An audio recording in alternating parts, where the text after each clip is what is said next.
The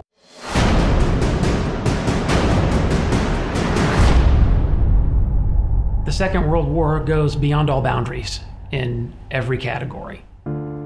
We see more nations involved in a single conflict. We see casualties higher than ever before. Just a generation before, at the end of the First World War, the Great War, they didn't call it World War I because they expected that nothing like this would ever happen again. And a generation later, something happens that's even bigger and even worse in so many ways. We have the honor of making this year's Call of Duty called World War II. Our chance to tell the epic, gritty, visceral story of the world's greatest conflict. There is a genuine interest in producing a product that is historically authentic. Every part of this game has been researched and nuanced and studied and scanned and photographed. We really tried to get the respect and the details right of the game. This is about ordinary people doing extraordinary things. The brotherhood, the camaraderie, the guy next to me. That became the theme for our game. On a personal level, honoring the story was crucial for us, and it was something we really committed to.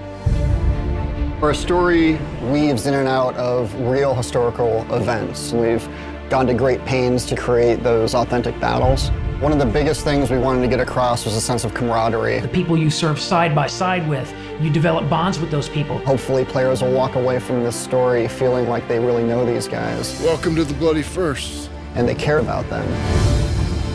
Art influences the game in a huge way. The lighting and the tonality and the colors. We want to be able to have the player feel something.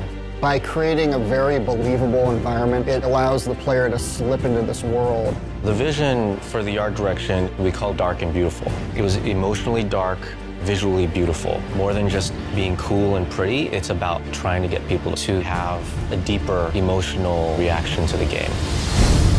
Our modeling department is amazing. The weapons, vehicles, the tanks, even the cars you might see on a city street. The level of detail is just phenomenal. It's a huge endeavor, but we have to stay true to the source material. We have to research and watch a lot of film, a lot of archive footage to see how combatants in World War II would behave. Sometimes the hardest things are the biggest payoffs. The combination of the model, the animation, and the audio creates that punchiness to the weapon. We record everything. Every location we record in for the game.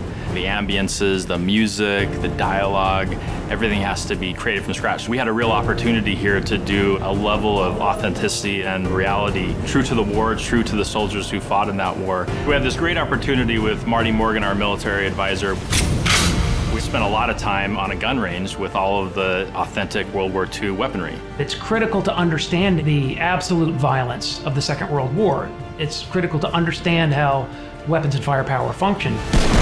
This is a story that's bigger than all of us. This is a whole new generation who might not have a lot of experience with in this time period. I think this is a great opportunity to have them experience that and feel that.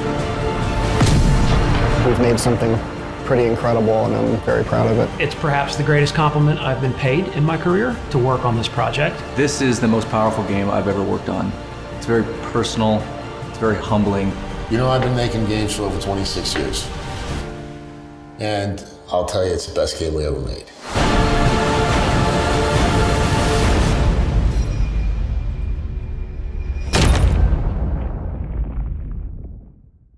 Play the private beta first on PS4. PlayStation